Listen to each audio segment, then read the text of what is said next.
siang, Bu. Selamat siang, Pak. Bagaimana kabarnya hari ini, Bu Sri?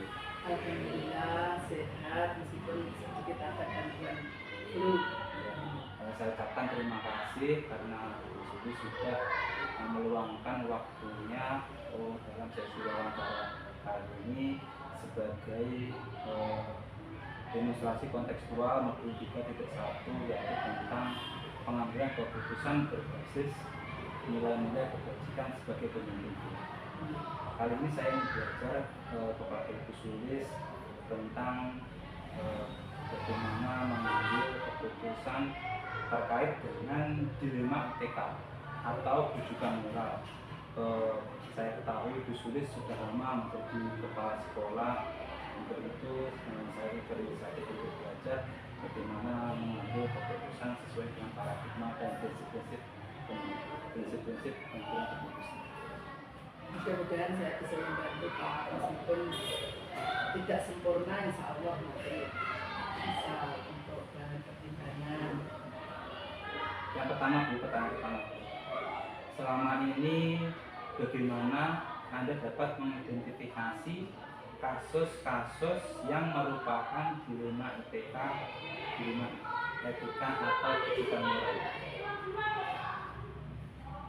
Ya gini Pak, setiap ada kasus itu tentunya kami harus mempelajari dulu, melihat, mendengar, terus memperhatikan semua permasalahan yang ada itu kita tampung, kita pelajari, kalau sudah nanti bisa kita musyawarahkan. Kalau itu memang melibatkan beberapa guru atau teman sejarah. Jadi kita sebelum mengambil keputusan tentunya harus sudah mempelajari seperti apa kasusnya, apa yang menyebabkan kasus itu muncul.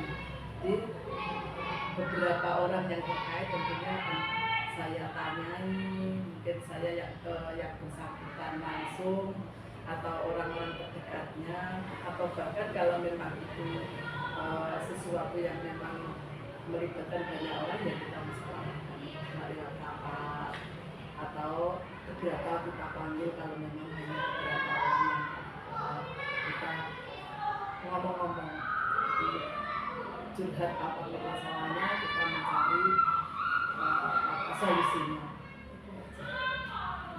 Terus pertanyaan kedua, Bu.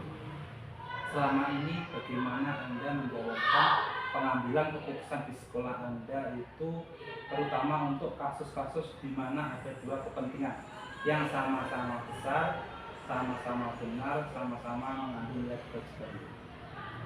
Tentunya tetap kita membawanya dengan musyawarah, Pak.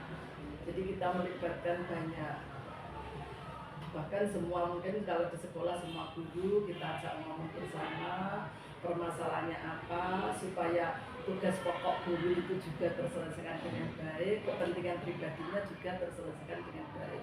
Karena dengan musyawarah banyak masukan dari beberapa teman itu nanti tentunya akan menjadi bahan pertimbangan saya. Yang pasti keputusan yang saya ambil harus bisa mewadai dengan kepentingan itu. Jangan sampai merugikan tugas pokok dan fungsinya itu, juga tidak mengorbankan kepentingan pribadinya, sehingga sama-sama jalan. Itu insya Allah tetap musyawarahnya kita, musyawarah dan pendekatan kepada yang bersangkutan. Jadi yang pertama tetap musyawarah. Musyawarah pendekatan itu sangat penting. Karena dari sana kita bisa menggali permasalahan, akar permasalahannya apa. Dengan tahu akar permasalahan itu kita akan bisa mengambil sikap dengan adanya berbagai macam masukan. Yang tentunya kebijakan tadi kan harus tidak boleh mengorbankan salah satunya. Yang tugas pokok fungsinya juga jalan, pribadinya juga terselesaikan. Terus mungkin pertanyaannya ketiga, langkah-langkah atau prosedur seperti apa yang biasa Anda lakukan selama ini? Langkah-langkahnya bagaimana? Tetap Pak, kalau saya sebagai pimpinan itu memang tugasnya ya mengawasi, memonef, mendengar. Untuk kalau ada permasalahan tentunya tidak kita terima begitu saja, tapi harus kita cari akar permasalahannya apa. Tetap kalau sudah ketemu nanti kita musyawarahkan kita angkat dalam rapat dewan guru atau diwakili hanya beberapa yang terkait, tidak harus semuanya mengikuti kegiatan. Dari situlah nanti akan ada banyak masukan seperti di awal tadi, yang masukan-masukan itu tentunya akan menjadi bahan pertimbangan saya untuk mengambil kebijaksanaan atau keputusan. Tidak, supaya keputusan yang saya ambil tadi tidak terlalu salah.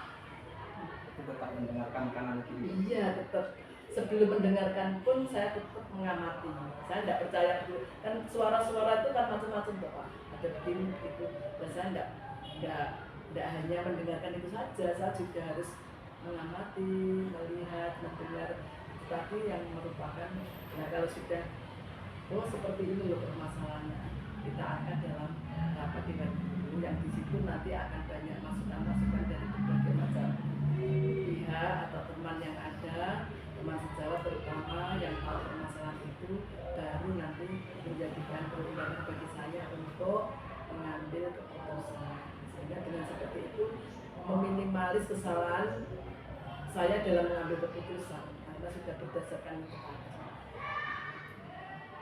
Terus pertanyaan berikutnya, hal-hal apa saja yang selama ini Anda anggap efektif dalam pengambilan keputusan pada kasus-kasus di rumah kita? Ada yang dianggap efektif itu maksudnya? Ya, kalau seperti itu tentunya tetap melibatkan teman sejawat yang sudah senior, terutama guru-guru senior. Kita ajak ngomong permasalahan seperti ini, terus untuk kita tetap mengamati itu tadi permasalahannya apa, karena permasalahan di lingkup pendidikan itu kan banyak sekali permasalahan antara kasus anak-anak, kasus gurunya mungkin, kasus wali murid. Jadi kita melibatkan semua pihak yang terkait, bisa dengan guru seniornya, dengan mungkin kalau itu kaitannya dengan wali murid ya bisa dengan komite sekolah. Kita tetap dari hati ke hati pendekatannya melalui musyawarah. Kalau mungkin semua duduk bersama komite sekolah, guru, dewan gurunya, terus nanti kita kalau memungkinkan diwakili oleh guru-guru yang senior, saya sendiri, kita musyawarahkan permasalahannya apa. Sehingga kalau sudah secara intern kita tidak bisa mengatasi atau sulit mengatasi, kita tentunya akan sambat kepada komite sekolah dan instansi terkait. Dan kalau di lingkup sekolah sudah tidak bisa, sulit ya mengambil keputusan, dengan komite masih belum jelas ya, kita bisa lari ke atasan kita, untuk ambil pengawas atau mungkin sampai ke dinas kalau mungkin. Jadi semua pihak itu dilibatkan. Jadi kalau kan spiral sendiri ya Pak, permasalahan itu kalau permasalahan sederhana kita bisa atasi sendiri, mungkin hasilnya sudah selesai. Kalau kok seperti ini harus melibatkan teman yang lain, kita musyawarah lewat rapat dengan guru. Melalui rapat dengan guru mungkin ada masukan-masukan, kita bisa membuat keputusan yang tepat, mendekati tepat lah. Kalau sudah butuh, kita larinya ke komite sekolah, ke korbir, ke atasan kita. Insya Allah nanti semua masalah bisa diselesaikan. Tanya berikutnya, hal-hal apa saja yang selama ini merupakan tantangan dalam pengambilan keputusan pada kasus-kasus di rumah kita? Tantangannya sebenarnya kalau permasalahan yang umum di sekolah itu tantangan justru yang kita khawatir itu dari pihak luar yang tidak tahu permasalahannya, misalnya seperti wartawan, LSM yang dia tidak tahu permasalahannya, begitu ada pengaduan langsung menyalahkan atau menyudutkan pihak sekolah, padahal dia kan tidak tahu permasalahan, baik itu permasalahan dengan murid, permasalahan guru dengan guru, permasalahan guru dengan wali murid, kan selalu ada ya Pak, sering mungkin karena anaknya dibully, orang tua tidak tahu permasalahannya, menyalahkan gurunya, padahal kadang justru anaknya sendiri yang salah. Nah ini tidak datang ke sekolah, tapi dia langsung ke pihak luar, terutama penguasa penghubung kawan penghubung LSM. Dia menyampaikan ke sana tentunya tidak dengan fakta yang ada. Padahal yang tahu fakta persis kalau kejadian di sekolah itu harusnya kan pihak sekolah, guru, kepala sekolahnya, teman-teman anak itu. Nah, kesalahannya di sini, tantangan bagi kita yang harus lebih hati-hati bila terjadi seperti itu. Jadi misalnya ada permasalahan di sekolah, tidak diadukan ke kita, tidak wali murid tidak datang ke kita, tapi mengadunya ke luar, sehingga akan menjadi semakin runyam permasalahannya. Permasalahan tidak terselesaikan, tapi yang hebohnya luar biasa di luar. Ya, intinya biasanya yang disalahkan tetap pihak sekolah. Padahal yang mengadu itu kan tidak punya faktanya, Pak. Tidak punya. Nah, itu kan biasanya kalau ditelusuri kembalinya ujung-ujungnya yang salah justru anaknya sendiri. Contohnya seperti itu. Banyak terjadi seperti itu. Jadi menghimbau saja kepada semua pihak, kalau terutama wali murid, kalau ada permasalahan apapun itu harusnya datangnya ke sekolah, jadi ke gurunya. Kalau guru nanti tidak ada, didampingi kepala sekolahnya untuk bisa menyelesaikan masalah. Tidak ada masalah yang tidak bisa diselesaikan di sekolah sebenarnya. Jadi semua permasalahan yang ada di sekolah itu bisa diselesaikan dengan baik-baik. Ini akan menjadi runyam kalau sudah diurusi oleh orang lain tadi. Terutama wali murid itu dengan bangganya mengadu ke LSM, ke apalah, ke orang luar sana yang orangnya itu punya keberanian semu sebenarnya datang ke sekolah, tapi tidak membawa fakta, hanya mengikuti atau percaya dengan aduan sepihak. Kalau itu nanti diklarifikasi, biasanya akan ya sekolah nanti bisa membuktikan bahwa siapa yang benar dan benar. Tantangannya itu tetap dari pihak luar.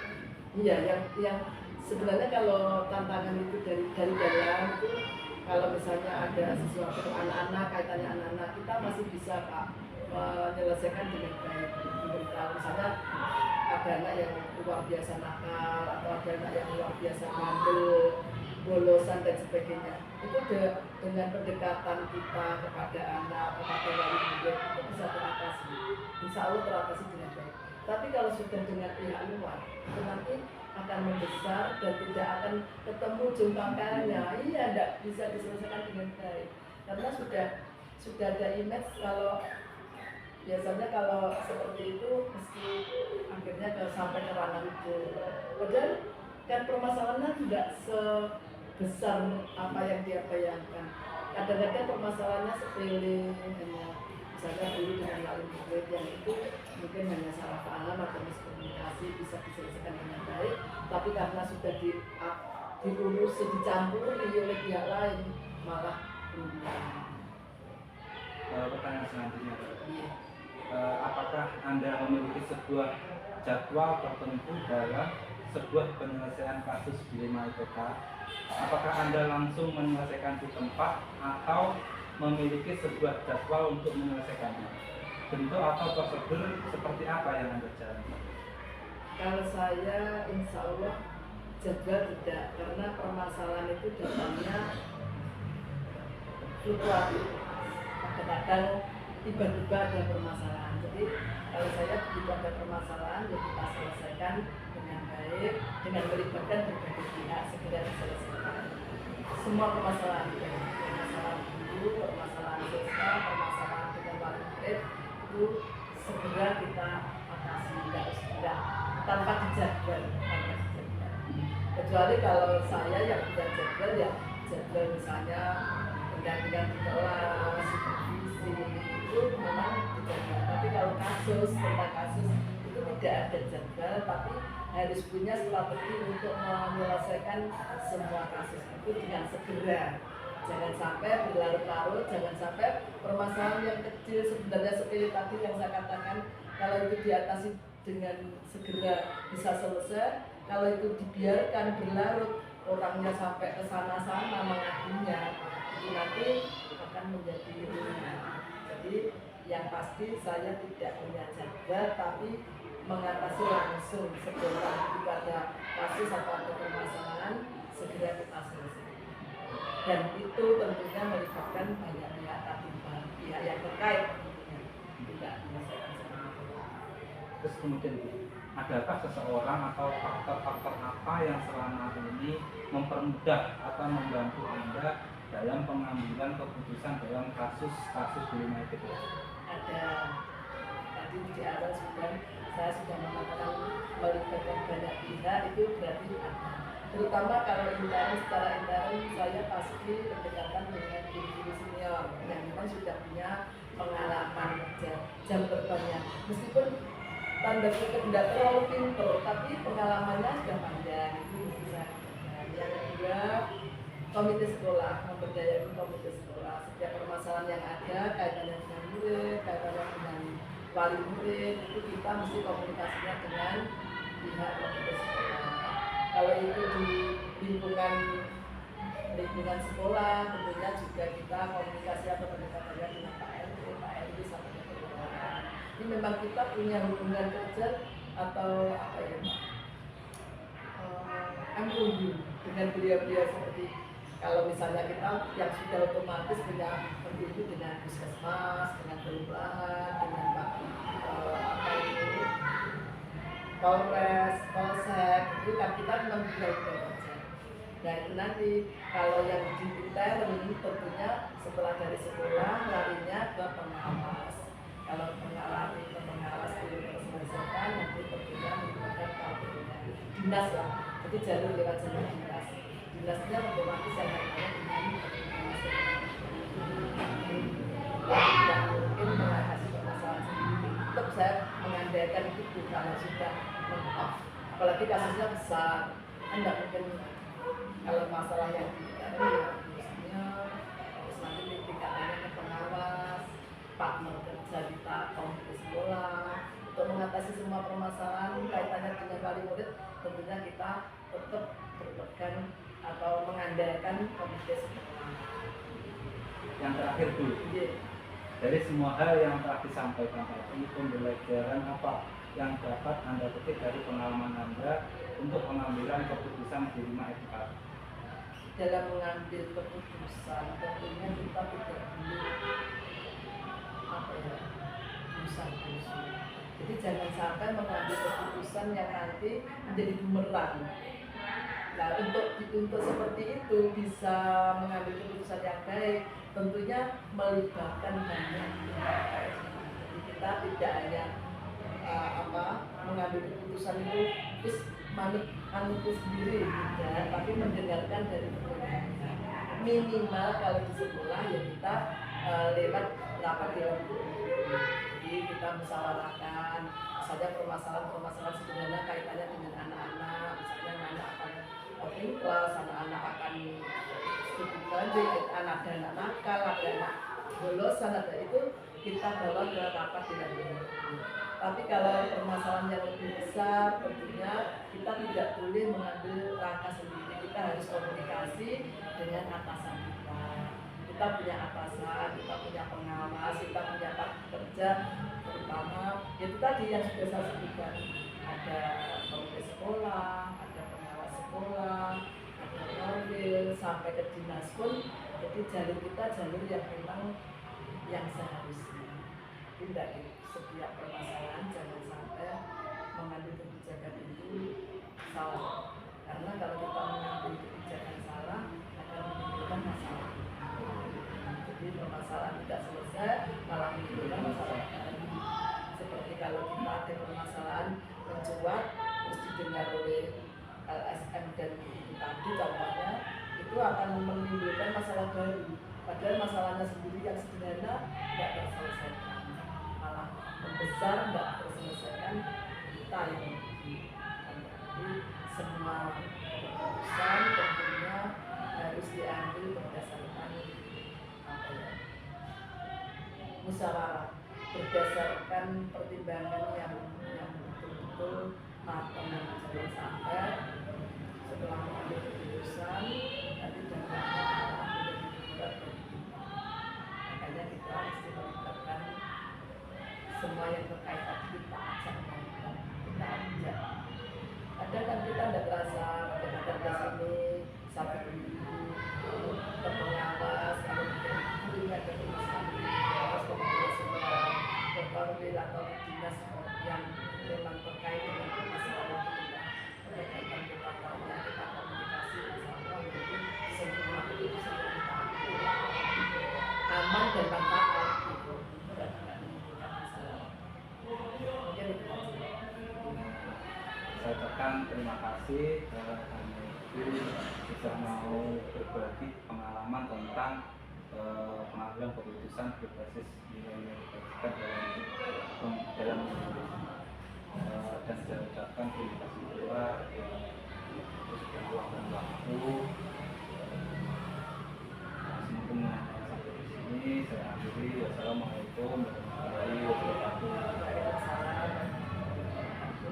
Mudah-mudahan yang seperti tadi bermanfaat bagi pendengaran, dan merupakan kalau ada yang salah atau kurang mudah-mudahan abaikan saja, ambil yang menurut pendengaran pas gitu ya Pak. Terima kasih Bu. Iya, sami-sami. Masa berganti, tantangan kan kita hadapi, bergandeng tangan untuk negeri, era kita menanti berseri. Kita belajar Pancasila, kita bernafas dalam sila-silanya. Kita belajar Pancasila, ayo kita jaga untuk Indonesia. Bersatu dalam perbedaan, berpegang tangan dan berlari, singkirkan egomu, oh kan. Assalamualaikum warahmatullahi wabarakatuh. Selamat siang. Gimana kabarnya? Alhamdulillah baik-baik, sehat. Pak Dwi bagaimana, sehat? Alhamdulillah Bu. Saya ucapkan terima kasih karena sudah meluangkan waktunya untuk melaksanakan kegiatan wawancara ini untuk memenuhi tugas demonstrasi kontekstual 31 mengenai pengambilan keputusan berbasis nilai dan kebajikan sebagai pemimpin. Saya ingin belajar tentang bagaimana langkah-langkah atau cara-cara yang dilakukan berdasarkan pengalaman Ibu sebagai kepala sekolah, karena kita ketahui Ibu sudah lama sekali menjadi kepala sekolah. Pertanyaan yang pertama, selama ini bagaimana Anda dapat mengidentifikasi kasus-kasus yang merupakan dilema etika atau kehidupan moral? Begini Pak Adi, saya banyak menghadapi kasus dilema etika di mana ada pertentangan antara dua hal yang benar dan yang besar. Terus kemudian bagaimana pengambilan keputusan di sekolah Ibu, terutama untuk kasus-kasus di mana ada dua kepentingan yang sama-sama benar atau sama-sama mengandung nilai kebenaran? Saya dalam mengajukan cenderung saya buat santai tapi pasti dalam menghadapi masalah apapun yang terjadi, mata yang terjadi di sekolah, karena saya selalu mengambil keputusan atau mengambil suara terbanyak dari teman-teman, dan alhamdulillah suara yang terbanyak dari teman-teman hasil musyawarah itu sesuai dengan pemikiran saya. Jadi sebelum ada keputusan saya musyawarah dulu dengan teman-teman,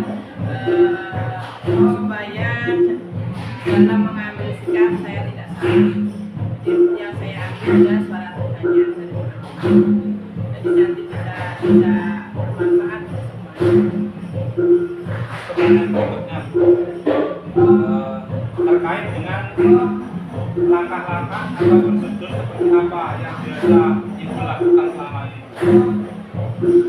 Saya mengajak rekan-rekan guru untuk ikut memikirkan masalah yang dihadapi dan mengambil keputusan berdasarkan hasil musyawarah bersama.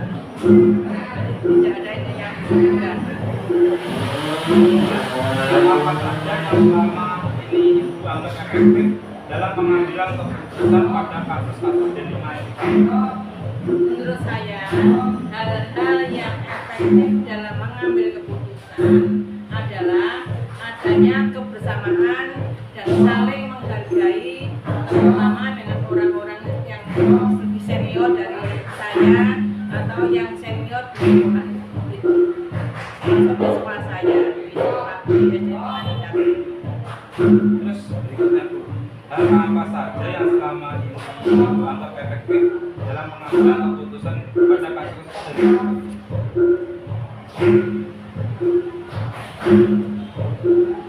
Kemudian Bu, pertanyaan yang kedua, hal-hal apa saja yang selama ini merupakan tantangan dalam pengambilan keputusan pada kasus-kasus dilema etika? Tantangan dalam mengambil keputusan itu adanya suara-suara sumbang dari pihak maupun staf di sekolah yang kurang setuju dengan keputusan yang saya ambil.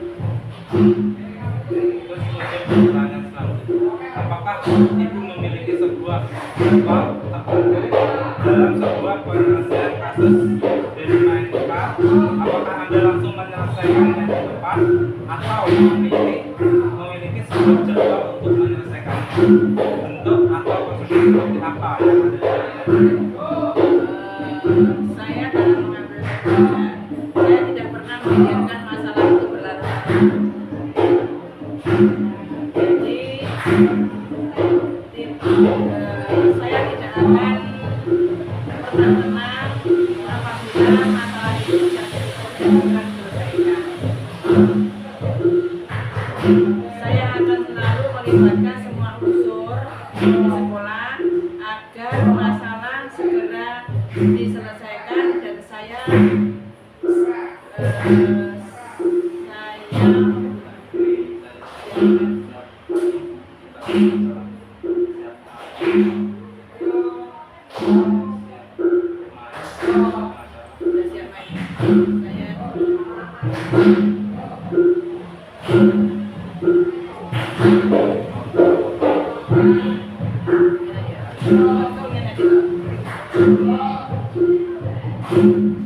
Terus pertanyaan berikutnya, apakah seseorang atau faktor apa yang selama ini dalam membantu dalam mengambil keputusan dalam kasus dilema etika? alhamdulillah semua warga sekolah mendukung saya dan selalu menjadikan saya sebagai tolak ukur sehingga mereka mudah mengikuti kebijaksanaan saya.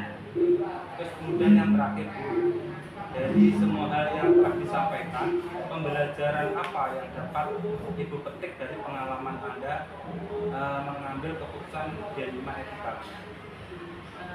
Saya sebagai pemimpin adalah teladan bagi orang-orang yang saya pimpin, dan seorang pemimpin dituntut untuk melaksanakan fungsi manajemen dan tidak membeda-bedakan teman-teman yang ada di sekolah. Oke, terima kasih Bu sudah saling berbagi. Saya ucapkan terima kasih dan istilahnya itu wawasan bagaimana